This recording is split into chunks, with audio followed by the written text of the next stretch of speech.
नमस्कार. अक्षय तृतीया हा फक्त एक सण नाही, तो असा दिवस आहे ज्या दिवशी तुमचं नशीब देखील बदलतं. पण एक सत्य ऐका, बहुतांश लोक पूजा करताना चुका करतात आणि त्यामुळे पूजेचे पूर्ण फळ हे त्यांना मिळत नाही.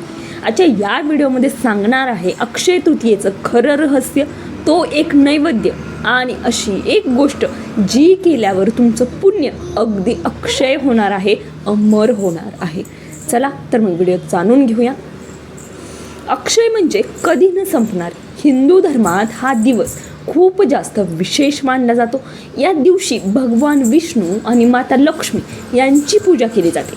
अशी मान्यता आहे की या दिवशी केलेलं दान हे कधीही कमी होत नाही. केलेली पूजा ही आयुष्यभर फळ देते. या दिवशी अन्नपूर्णा कृपा सक्रिय असते. काही ठिकाणी मानतात की परशुराम यांचा जन्मही याच दिवशी झाला आणि म्हणूनच हा दिवस 3.5 मुहूर्तांपैकी एक आहे.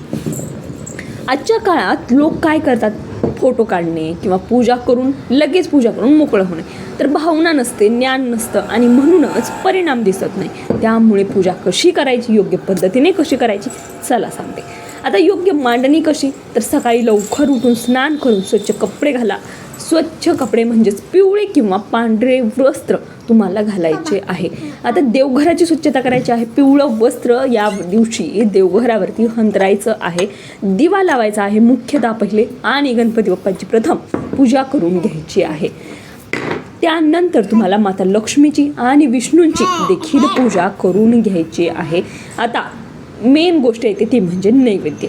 अक्षय तृतीया दिवशी गोड आणि धान्य यांचा नैवेद्य असतो. पुरणपोळीचा नैवेद्य असतो आणि धान्य दान करायचं असतं. कोणतं धान्य? गहू का तर हे जीवन, अन्न आणि स्थिरतेचे प्रतीक आहे. त्याला दान करायचे आहेत. ह्या दिवशी दान केलेलं कधीही पुण्य ह्याचं वाया जात नाही, हे अक्षय राहतं. त्यामुळे शक्यतो या दिवशी दान करण्याचा अवश्य प्रयत्न करा.